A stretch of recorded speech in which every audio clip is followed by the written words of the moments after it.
there! So, since a certain dragon came out that I'm definitely not a fan of, not at all, I've been thinking this week about childhood in terms of, like, the content you absorbed and what impact that had on you.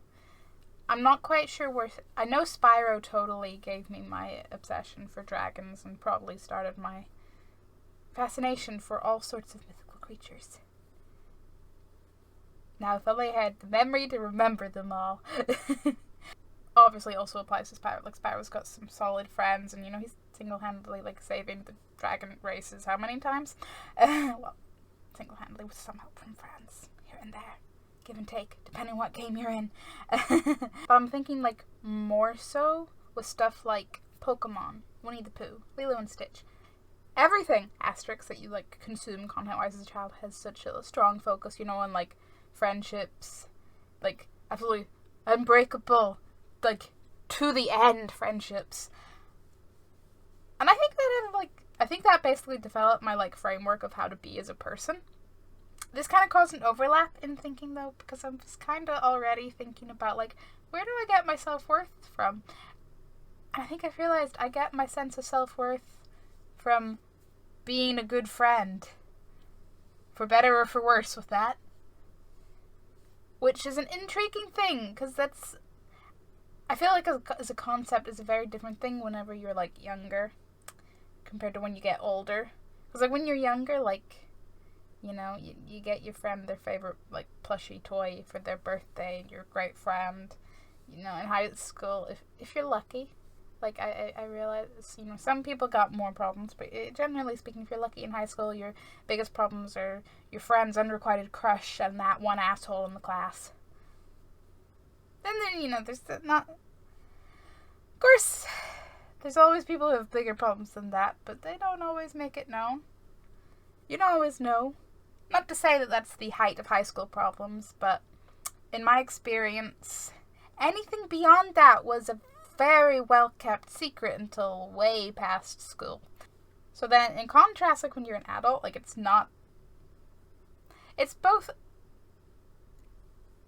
complicated, but it's also not. Like, it's not like a lot changes. Like, your life's technically simpler, but also, like, more complicated at the same time. You know how they like to put, like, don't grow up, kids, it's a trap on, like, anything. Just insert that here. Find that, like, phrase just cringy, but even if it has some accuracies.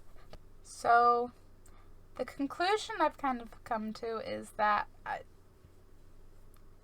probably need to widen my horizons on what defines my self-worth, because I got real-life standards for being a good friend, and I'm not exactly meeting them. Which, on a bad day, is totally my fault, and I'm terrible, and on a good day is... I just need a bigger life bubble. Get my self-worth from how happy my plushies look, and then it'll be great. Insert picture of, like, Kick the PJ's sad ghost. I'm like, no, that one doesn't look happy, I'm terrible. It'd be fine. Those ghosts are looking adorable. I also think, like, I don't know if this is just a tangent or connected, but hey, we're here rambling anyway.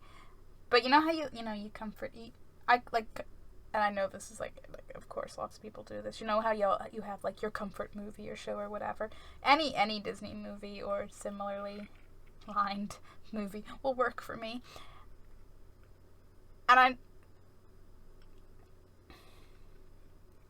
And obviously there's the whole, you know, they take you on a roller coaster of emotions and rip your heart out, stomp on it, and then put it back in and give you a nice, heartwarming, happy ending with an inspiring little message and everything.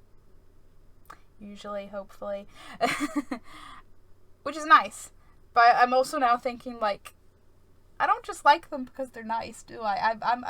I literally just feel like I can be a better person after watching them, don't I? I don't know. I'm in a, like, my brain's in a, we should be self-reflective and figure out who the fuck we are and why everything is how it is, and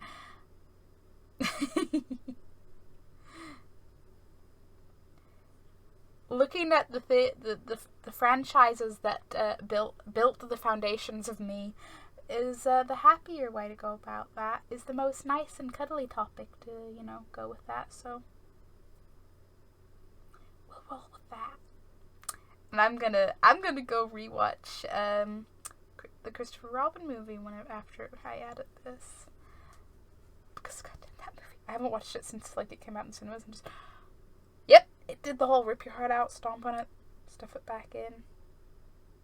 I didn't cry a little when I saw that in cinemas. No, I actually genuinely don't remember, but I think I at least got a little bit teary eyed. Come on, he nearly rejects Pooh at first. I'm like, no, you don't fucking do that.